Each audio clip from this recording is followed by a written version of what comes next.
Les 20 et 27 mars ont eu lieu les élections cantonales qui ont été marquées par des résultats qui peuvent inquiéter, qui peuvent interroger. Première inquiétude, c'est celle de la participation, avec une abstention record.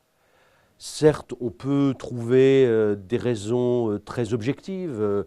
Première raison qui est que c'est la première fois depuis 1988, depuis plus de 20 ans, que ces élections cantonales ont lieu toutes seules, c'est-à-dire qu'elles ne sont pas couplées à une élection régionale, à une élection municipale.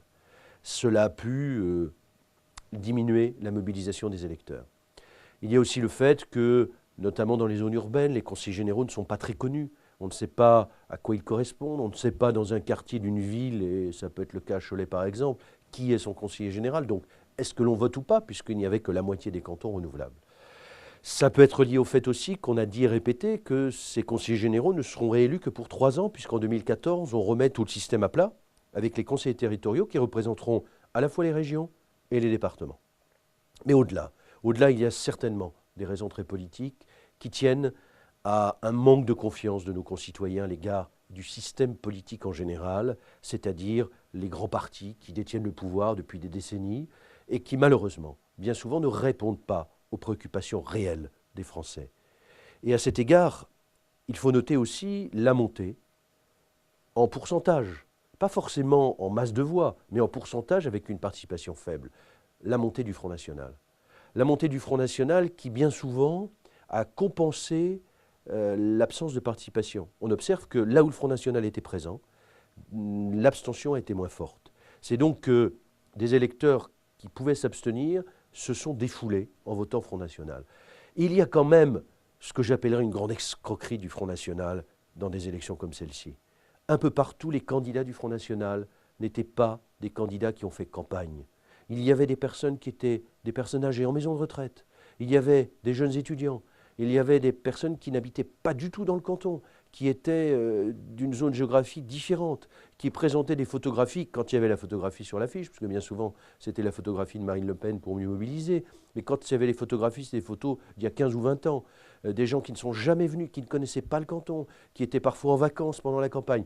C'est une caricature de démocratie. Et pourtant, des électeurs ont voté pour ces candidats. Ce serait trop facile de dire que ce n'est pas bien et se contenter de cela. Il faut se dire pourquoi est-ce qu'ils l'ont fait. Et je le répète, parce que aujourd'hui, nous ne savons plus répondre aux préoccupations des Français.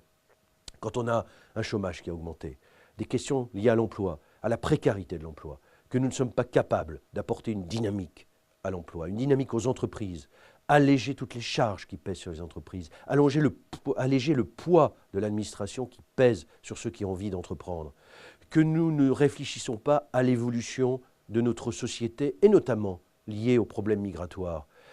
Il faut se poser un jour sérieusement la question. Ce n'est pas tenir des propos racistes que de dire qu'il faut que nous mettions un frein à l'immigration. Arrêter d'une manière rigoureuse l'immigration clandestine. Faire aussi une pause en termes d'immigration légale. Il y a 3 catégories d'immigration. Elle peut être politique, quand des hommes et des femmes sont poursuivis pour leurs idées dans des pays. Il faut les accueillir. Elle peut être économique, quand on a besoin d'accueillir une main-d'œuvre supplémentaire dans une période d'expansion économique. Ce n'est pas le cas aujourd'hui.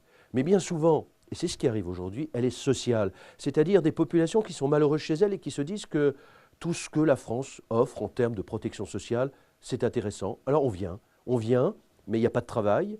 Et c'est tout le système qui pèse ensuite sur l'ensemble de ceux qui, eux, payent des impôts, payent des cotisations diverses et variées.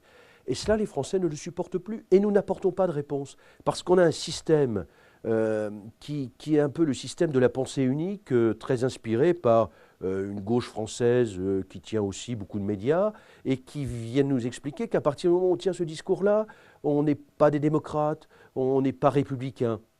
Le résultat, c'est que les électeurs se retrouvent dans un discours qui est malheureusement caricatural, tenu par le Front National, et que nous, aujourd'hui, nous n'avons plus les vraies réponses aux préoccupations fortes des Français. Alors le résultat, cela a été ces élections cantonales décevantes pour la droite de la majorité présidentielle, pour l'UMP en général. Certes, une diminution importante de suffrages, mais pas un report vers la gauche qui n'obtient pas des résultats exceptionnels dans ces élections. C'est un désaveu de l'ensemble de la classe politique traditionnelle, et elle doit s'interroger à quelques mois des élections présidentielles, parce que si dans cette élection présidentielle, la candidate du Front National devait se retrouver au deuxième tour, ou contre le candidat de la gauche, ou contre le candidat de la droite, ce sera avant tout un échec de nos valeurs républicaines, un échec de toutes les grandes valeurs de la nation française, un échec tout simplement de la liberté et de notre démocratie telle que nous la concevons. Et contre cela, il faut se battre en faisant de vraies propositions pour apporter de véritables réponses aux préoccupations réelles qui sont celles de nos concitoyens.